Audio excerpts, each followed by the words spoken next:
नमस्कार, आप देख रहे हैं जी उत्तर प्रदेश उत्तराखंड। मैं हूं आपके साथ दीपाली। शुरुआत करते 2024 लोकसभा चुनाव का बिगुल बज चुका है और चुनाव आयोग ने 18वीं लोकसभा के लिए चुनावी तारीखों का ऐलान कर दिया है। देश भर में 7 चरणों में मतदान होंगे जो 19 अप्रैल से शुरू होकर 1 जून तक चलेंगे, जबकि 4 जून को वोटों की गिनती के साथ ही नतीजे घोषित किए जाएंगे। लोकसभा चुनाव के साथ ही 4 राज्यों में विधानसभा चुनाव की तारीखों की भी घोषणा कर दी गई है।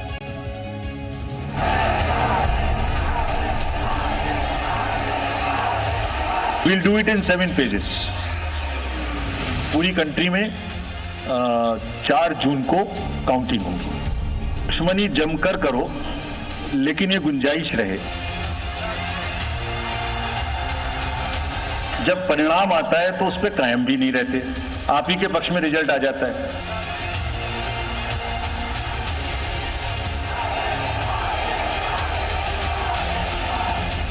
34 दिन बाद 2024 के चुनावी रण का शंखनाद।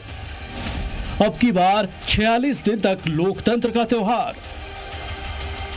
जिस दिन का और जिस तारीख का हिंदुस्तान की करोड़ों आवाम और राजनीतिक दलों को बेसब्री से इंतजार था, आखिर उसका ऐलान हो ही गया। दुनिया के सबसे बड़े लोकतंत्र के सबसे बड़े उत्सव की तैयारियां तो बीते कई दिनों से शुरू हो गई थी, मगर आज चुनावी तारीखों के ऐलान के साथ ही सभी पॉलिटिकल पार्टियों को अपनी अपनी तैयारी के लिए एक डेडलाइन मिल गई है। चुनाव आयोग की तरफ से जारी प्रेस कॉन्फ्रेंस में घोषणा की गई कि लोकसभा चुनाव 7 चरणों में कराए जाएंगे। पहले फेज की वोटिंग 19 अप्रैल को, दूसरे फेज की वोटिंग 26 अप्रैल को, तीसरे फेज की वोटिंग 7 मई को, चौथे फेज की वोटिंग 13 मई को, पांचवें फेज की वोटिंग 20 मई को, छठे फेज की वोटिंग 25 मई को, जबकि 7वें फेज की वोटिंग 1 जून को होगी। वहीं चुनावी नतीजे 4 जून को घोषित किए जाएंगे। Schedule of the Lok Sabha poll phase 1 we'll do it in 7 phases as was done last time. 7 phases. Phase 1 will start from 20th March notification, 5 days from now, and last date of withdrawal would be 30th March and date of poll would be 19th of April.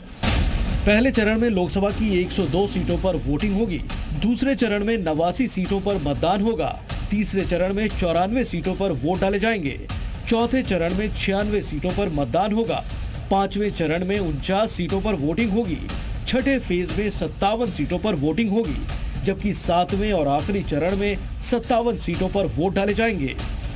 Phase 3 would be from 12th of April and date of poll will be 7th of May. इसमें भी total 12 states उस समय में जा रही होंगी और इस फेज में 3 नए राज्य में चुनाव शुरू होगा। तारीखों से साफ है कि इस बार चुनावी प्रक्रिया काफी लंबी होने वाली है। आपको बता दें कि देश के 3 बड़े राज्य ऐसे हैं जहां 7 चरणों में चुनाव होंगे। इनमें उत्तर प्रदेश, पश्चिम बंगाल और बिहार शामिल हैं, जबकि महाराष्ट्र और जम्मू कश्मीर में 5 चरणों में चुनाव होंगे। ओडिशा, मध्य प्रदेश और झारखंड में 4 फेज में चुनाव होंगे। छत्तीसगढ़ और असम में 3 फेज में लोकसभा चुनाव होंगे। वहीं दिल्ली की सभी सीटों पर एक ही दिन मतदान कराए जाएंगे। दिल्ली की 7 सीटों पर छठे चरण में यानी 25 मई को वोटिंग होगी।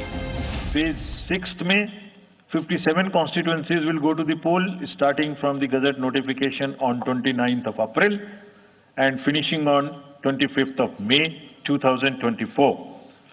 इसका मैप कुछ इस तरह का दिखाई देगा कि मोस्टली यूपी, बिहार, बंगाल, उड़ीसा और साथ में कुछ नॉर्थ का पोर्शन चालू रहेगा। लोकसभा चुनाव की तारीखों के ऐलान के साथ ही देश में आचार संहिता भी लागू हो गई। मुख्य चुनाव आयुक्त राजीव कुमार ने आने वाले दिनों में होने वाली सियासी हलचल के लिए नेताओं, आम लोगों और अधिकारियों को खास अंदाज में संदेश भी दिया। झूठ के बाजार में रौनक तो बहुत है, गोया बुलबुले जैसी तुरंत ही फट जाती है। पकड़ भी लोगे तो क्या हासिल होगा सिवाय धोखे के। रहीमन धागा प्रेम का मत तोड़ो चिटकाए, टूटे से फिर ना मिले, मिले गांठ पड़ जाए। दुश्मनी जमकर करो, लेकिन ये गुंजाइश रहे। दुश्मनी जम के करो, लेकिन ये गुंजाइश रहे जब कभी हम दोस्त हो जाएं तो शर्मिंदा ना हो। खास बात है कि इस बार के आम चुनाव में करीब 2 करोड़ फर्स्ट टाइम वोटर्स अपने मताधिकार का इस्तेमाल करेंगे, यानी 2024 की लड़ाई में युवाओं का काफी बड़ा रोल रहने वाला है। और कहना गलत नहीं होगा कि देश का युवा ही तय करेगा अब की बार किसकी सरकार। ब्यूरो रिपोर्ट, जी मीडिया।